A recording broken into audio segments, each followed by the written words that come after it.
Hello बच्चों, कैसे हो आप सभी। आशा करता हूँ कि आप सभी अच्छे होंगे।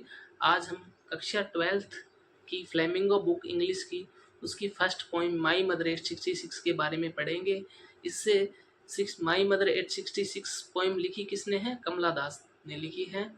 तो सबसे पहले हमें कमला दास के बारे में जानना है। ये एक पोइटस है, यानी कि कवित्री है। तो इनके बारे में जानना इसलिए भी ज़रूरी हो जाता है क्योंकि एग्ज़ाम के अंदर पोइम का स्टेंजा दिया हुआ आता है, जिसकी कॉन्टेक्स्ट, एक्सप्लेनेशन और रेफरेंस तीन चीज़ें दी होती है। जिसके अंदर सबसे पहले कॉन्टेक्स्ट के अंदर अपने को पोइट्स की जानकारी देनी होती है, इसलिए अपने सबसे पहले कमला दास के बारे में जानते हैं। कमला दास का जन्म 1934 के अंदर हुआ। कहाँ पे? मालाबार, केरल के अंदर हुआ। और उनकी डेथ 2009 के अंदर पुणे, महाराष्ट्र में हुई थी। और वह दो लैंग्वेजेस के अंदर लिखती थी। फर्स्ट लैंग्वेज थी उनकी मलयालम। मलयालम लैंग्वेज के अंदर वो किस नाम से लिखते थे? माधवी कुट्टी के नाम से लिखते थे। और इंग्लिश लैंग्वेज के अंदर वो कमला दास के नाम से लिखते थे। उन्होंने बहुत सी शॉर्ट स्टोरीज और नॉवेल्स इत्यादि उन्होंने लिखे हैं, जिनके बारे में हम अपने आगे पढ़ेंगे उन्होंने क्या क्या लिखा है। तो बच्चों, अपने लाइन टू लाइन इस पोइम को स्टार्ट करते हैं। ओके। हेलो बच्चों, माई मदर 6 पोइम पढ़ते हैं अपने। अबाउट द पोइट कमला दास। कमला दास एक कवित्री है, लेडी पोइट है, इसलिए इन्हें पोइटस भी कहा जाता है। पोइट की जगह पोइटस कहा जाता है। इनका जन्म देखते हैं सबसे पहले। वैसे तो मैंने आपको बता दिया 1934 के अंदर इनका जन्म कहाँ पे? मालाबार, केरला के अंदर हुआ था। और इनकी डेथ कब हुई? 2009 के अंदर। कहाँ पे? पुणे, महाराष्ट्र के अंदर। इसके अंदर दे नहीं रखा, इंट्रोडक्शन में आप अलग से नोट कर लेना। She is recognised as one of India's foremost poets. क्या बोल रहे हैं? रिकग्नाइज मतलब पहचाने जाती हैं। किस रूप में? जो भारत की फेमस पोइट हैं उनमें से अग्रणी रूप में ये पहचाने जाते हैं, जाने जाते हैं। Her works are known for their originality. जो इनके वर्क है, जो इनके द्वारा नॉवल, शॉर्ट स्टोरीज, पोइम्स लिखे गए हैं, वो अपनी वास्तविकता, वर्सैलिटी यानी कि बहुमुखिता के कारण, and the indigenous flavour of the soil.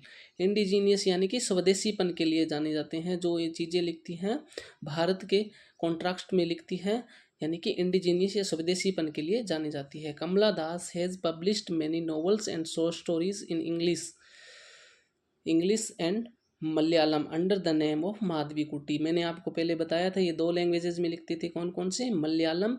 और मलयालम में किस नाम से लिखते थे? माधवी कुट्टी। और इंग्लिश में किस नाम से? इंग्लिश में कमला दास नाम से। और इन्होंने कमला दास के नाम से लिखते थे। और इनका एक फेमस नॉवल भी आया था, the alphabet, the lust of alphabet या अल्फ़ाबेट ऑफ लस्ट। कब? 1977 के अंदर। और इनकी एक शॉर्ट स्टोरीज पब्लिश हुई थी 1992 में, Padmavati the harlot and other stories 1992 के अंदर पब्लिश हुई थी। She is a sensitive writer who capture the complex subtleties of human relationship in lyrical idioms. और क्या है? सी इज सेंसिटिव, यह एक संवेदनशील कवित्री है। And capture the complex subtleties of human relationship. और ये क्या करते हैं? जो मानवीय संबंधों की जटिलताएं हैं उनको दर्शाते हैं। किस माध्यम से? लिरिकल यानी कि गीत, और ईडियम्स यानी कि कहावतों के माध्यम से। My mother 866 is example of, इसका क्या है? एग्जाम्पल है। चलो अपने इस पोइम को लाइन बाय लाइन स्टार्ट करते हैं। बिफोर यू रीड, पढ़ने से पहले अपने ये पढ़ते हैं। Ageing is a natural process. उम्र का बढ़ना क्या है? एक प्राकृतिक प्रक्रिया है, नेचुरल प्रोसेस है। Have you ever thought what our elderly parents expect from us. क्या आप सोच सकते हैं, विचार कर सकते हैं कि जो अपने बड़े पेरेंट्स, अपने माता पिता है, वो अपने से क्या एक्सपेक्ट या क्या इच्छाएं रखते हैं। चलो अपने इसी के साथ इस पॉइंट को स्टार्ट करते हैं। Driving from my parents home to Cochin last Friday morning. इसमें कवित्री अपनी माता के साथ अपने पेरेंट्स यानी माता पिता के घर से कहाँ जा रही है? लास्ट फ्राइडे को कोचिन एयरपोर्ट की तरफ जा रहे हैं। आई सा माई मदर बिसाइड मी, और तब वो देखते हैं उनके पास वाली सीट में उनकी माता बैठे हुए हैं, उनकी मदर बैठे हैं। Doze open mouthed her face ashen like that. Doze मतलब झपकी लेते हुए, हल्की सी नींद के अंदर। ओपन माउथड उनका मुंह कैसा है? खुला हुआ है, सो रहे हैं सीट के ऊपर कार की। हर फेस एशन लाइक दैट, उनके फेस कैसा लग रहा है? एशन होता है राख, जिस प्रकार जो अंगीठी या चूल्हा होता है उसकी जो बुझी हुई राख होती है, उसकी तरह उनका फेस क्या है? फीका पड़ चुका है, उसकी तरह फेस दिख रहा है। यहाँ पे इन्होंने अपनी माँ की फेस की तुलना किससे की है? एशन यानी कि राख से की है, क्योंकि जब बूढ़े हो जाते हैं तो उनका चेहरा मुरझा जाता है, उनके चेहरों पे झुर्रियाँ आ जाती है। Of a corpse and realised with pain, और किस प्रकार?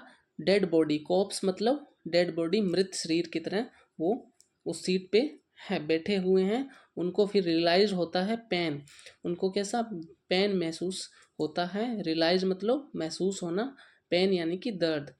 That she was as old she, कि वह अब जितनी बूढ़ी दिख रही थी वो उतनी बूढ़ी हो चुकी थी। Looked but soon put that thought away, लेकिन जल्द ही वो क्या करते हैं? इस थॉट को, इस विचार को छोड़ते हैं। और लुक्ड बट सून देखते हैं बाहर की तरफ।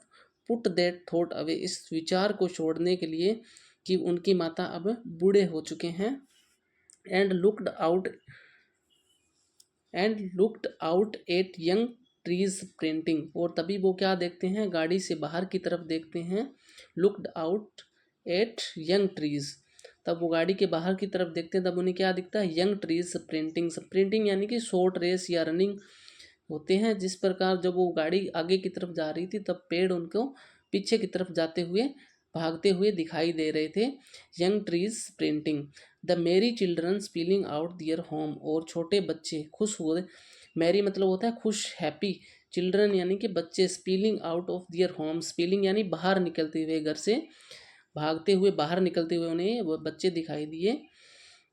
इससे पोइटस क्या बताना चाहती है हमें?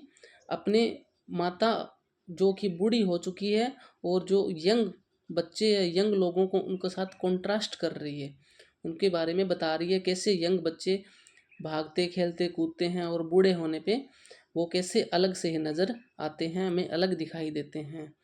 But after the airports security check, तब वो एयरपोर्ट के चले जाते हैं, एयरपोर्ट में खड़े होते हैं जब उनकी सिक्योरिटी चेकिंग होती है।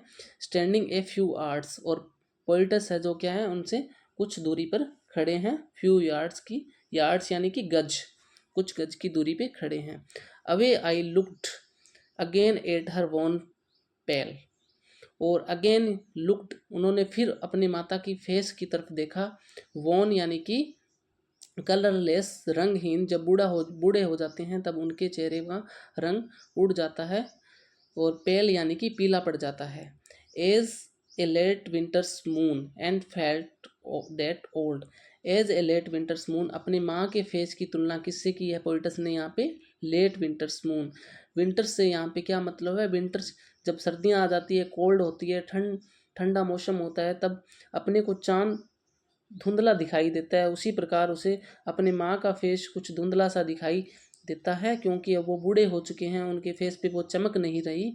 और विंटर यानी कि कोल्ड, कोल्ड को किससे डेजिग्नेट करते हैं? डेथ से दर्शाते हैं, डेथ से डेजिग्नेट करते हैं। And felt that old familiar, एक और उसे पुराना, फैमिलियर यानी कि फैमिली से बना हुआ वर्ड है, फैमिलियर यानी कि परिचित, एक यानी कि दर्द, उन्हें उसे फिर उन्हें वापस वो पुराना जाना पहचाना दर्द याद आता है। माई चाइल्डहुड्स फियर, जो कि उसे बचपन में कवित्री को होता था, बचपन के अंदर उसको डर लगता था, बट कि अपने माँ को खो ना दे, वही डर अब उसे वापस फील हो रहा है। But all I said was see you soon Amma, but इन सब के बावजूद भी मैंने कहा सी यू सून अम्मा, कि जल्द ही मिलते हैं अम्मा। ऑल आई डिड, और इसके साथ ही वो स्माइल एंड स्माइल, स्माइल, और वो अपनी माता की तरफ देखकर क्या करती रही? मुस्कुराती रही, स्माइल करती रही, स्माइल करती रही। इस प्रकार ये पोइम को अपने उन्हें पढ़ा, इस पोइम के क्वेश्चन आंसर अपने नेक्स्ट वीडियो के अंदर देखेंगे। और इसमें 2 वर्ड के मीनिंग दे रखे हैं। स्प्रिंटिंग मतलब होता है शॉर्ट फास्ट रेस और रनिंग, और वॉन मतलब होता है कलरलेस यानी कि रंगहीन। ओके बच्चों, आपको वीडियो अच्छी लगी हो तो इसको लाइक करें एंड चैनल को सब्सक्राइब करें और शेयर करें। थैंक यू बच्चों।